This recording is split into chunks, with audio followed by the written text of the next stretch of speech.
Saudara-saudari sekalian yang terkasih dan dikasihi oleh Tuhan. Dalam autobiografinya, Teresia dari kanak-kanak Yesus berkata, "Bunga mawar itu indah, namun alangkah membosankan apabila seluruh taman hanya berisi dengan bunga mawar. Keindahan taman juga dihiasi oleh aneka bunga liar lainnya." Bagi Teresia, sekecil apapun pribadi dan peran seseorang sangat penting bagi keseluruhan hidup dan kemuliaan Allah. Untuk itu marilah kita merenungkan sabda hari ini dalam beberapa poin berikut. Yang pertama, saudara satu Bapa.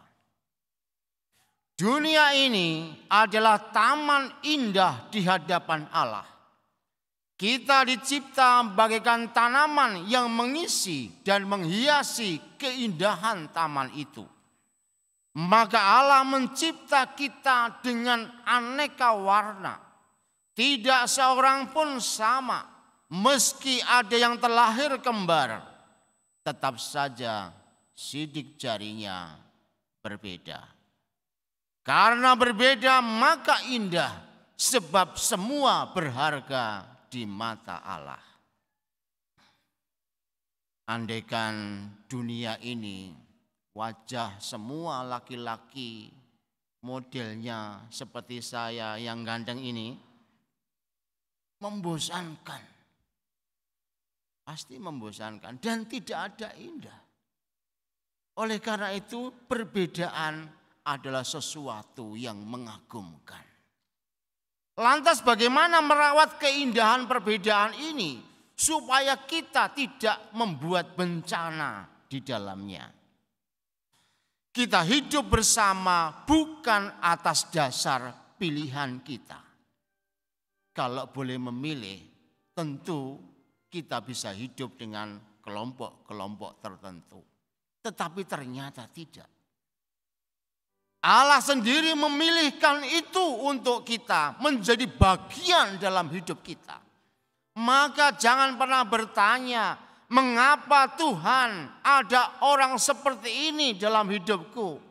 Jangan pernah bertanya, kenapa Tuhan orang sulit ini kok ada juga dalam hidupku? Namun bertanyalah, Tuhan, apa yang bisa aku lakukan agar orang-orang titipanmu ini mengalami kemuliaan?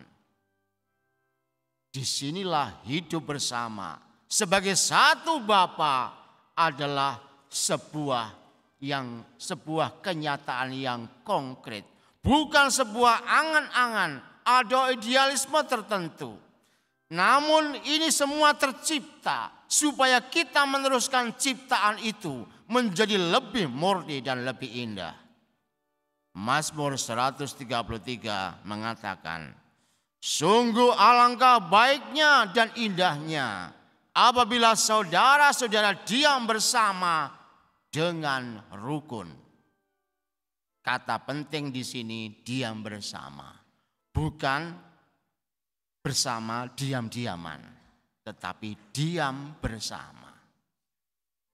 Mari sekarang kita sedikit menoleh ke rumpun bambu. Kalau kita biasa hidup dengan alam, lihatlah rumpun bambu itu. Masing-masing tunasnya hidup dan saling menghidupkan. Tidak ada rumpun bambu yang masing-masing saling mematikan. Yang terjadi kemudian adalah karena mereka saling menghidupkan dan saling menopang, akhirnya pohon bambu itu meskipun menjulang tinggi, tetapi selalu selamat di antara angin yang kuat. Itu menunjukkan kepada kita bahwa hidup bersama sebagaimana yang dicetuskan di sini, di mana setiap pribadi saling menghidupkan, maka akan tercipta sebuah keindahan yang sungguh-sungguh tak terperikan.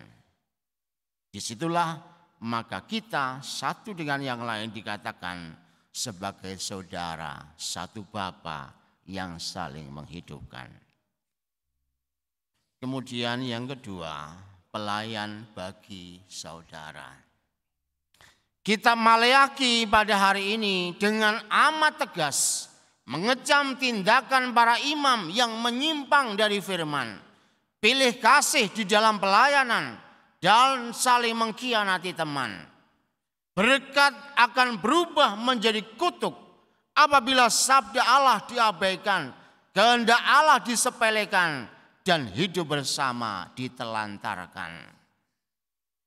Untuk menjawab persoalan kitab Maleakhi ini, Paus Gregorius yang pertama yang hidup tahun 540 sampai 604 menggelari dirinya dengan sebutan Servus Servorum Dei.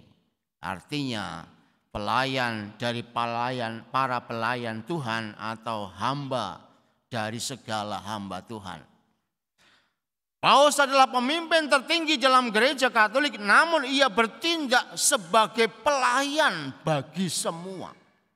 Inilah wujud konkret menjadi saudara sebapa, yakni melayani sesama seperti Tuhan sendiri melayani. Manakala spiritualitas ini diyakini, serta-merta dibutuhkan sikap memberi diri, mengampuni, dan rendah hati. Kita akan mungkin bisa melayani seperti yang diungkapkan oleh Paus atau yang dikritikkan oleh kitab Maleakhi apabila kita rela memberi diri. Tanpa pemberian diri, pelayanan tak mungkin terjadi. Aku adalah persembahan bagi Allah demi kebaikan sesamaku, saudaraku. Maka menjadi hamba bagi sesama juga tidak mungkin ada apabila hati tak pernah dipenuhi oleh kemauan dan kemampuan mengampuni. Apabila hati tetap terus sakit, maka persaudaraan enggak mungkin terjadi.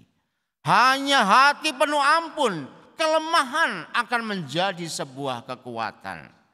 Dan semua konteks pelayanan selalu sungguh-sungguh terjadi dalam sikap rendah hati. Oleh karena itu kebaikan, sedekah, dan amal bakti bukan untuk kemuliaan atas nama diri sendiri, namun demi keluhuran nama Allah. Pusat hidup kita bukan diri sendiri lagi, tetapi memusat kepada Tuhan belaka. Dengan memberi diri, dengan hati yang selalu mau mengampuni, dan kemudian memiliki kerendahan hati, pelayanan bagi saudara akan menemui keindahan. Tanpa itu, maka persaudaraan hanya akan menjadi kesengsaraan. Yang ketiga, satu menuju surga. Anda pengen masuk surga atau tidak? Pengen? Kalau pengen, dengarkan poin ini. Kita disebut sebagai satu Bapa, satu saudara dalam satu Bapa, yang kemudian mesti saling melayani supaya bisa masuk ke dalam kerajaan surga. Jadi syaratnya itu. Kita menjadi saudara satu Bapa dan saling melayani dalam sikap yang dipenuhi dengan memberikan diri kita, mengampuni dan rendah hati. Itu adalah jalan masuk menuju kepada kerajaan surga. Oleh karena itu secara konkret ditegaskan, apapun diri kita, siapapun kita ini, entah identitasnya baik, entah kondisinya buruk, hidup kita masing-masing adalah alat kesempurnaan bagi sesama supaya kita dapat menggapai kerajaan surga. Oleh karena itu, bila Anda hari ini menjadi seorang yang memiliki kuasa, entah itu jabatan pemerintahan, entah itu jabatan di swasta, ataupun jabatan aneka warna, ingatlah kuasa itu dititipkan untuk Anda supaya Anda bisa membela yang benar. Apabila hari ini Anda seorang yang kaya, punya banyak uang, camkanlah dengan sungguh-sungguh. Karena hidup kita satu Bapa. Maka kekayaan yang Anda miliki, dan sebenarnya itu adalah milik Tuhan, adalah tanggung jawab untuk melindungi yang lemah, yang miskin dan menderita. Apabila Anda hari ini seorang yang pandai dengan berbagai keahlian yang Anda miliki, ketahuilah bakat-bakat Anda adalah dimaksudkan agar mencerahkan dunia. Itulah yang dinamakan kita belajar menjadi saudara bagi sesama. Lebih daripada itu, bila Anda hari ini sakit, Anda hari ini sudah tua, tinggal sesaat lagi. Atau dalam diri Anda tidak berdaya dan banyak kekurangannya. Terimalah itu dalam ketekunan, supaya tetap memiliki pengharapan akan Allah. Sebab dengan cara itu, Allah akan dikenal sebagai Allah yang mengasihi dan tetap hidup apapun yang terjadi. Karena lewat kelemahan-kelemahan yang Anda miliki dan itu dipersembahkan demi kebaikan persaudaraan, maka akan membawa orang untuk berpikir ulang tentang keindahan Allah. Inilah persaudaraan yang membawa kita menuju surga. Karena masing-masing dari kita memaksimalkan perannya.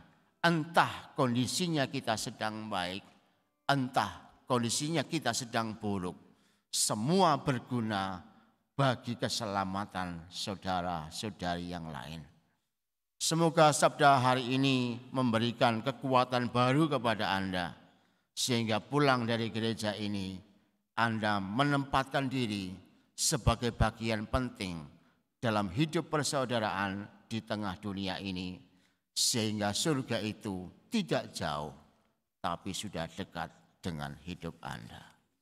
Tuhan memberkati.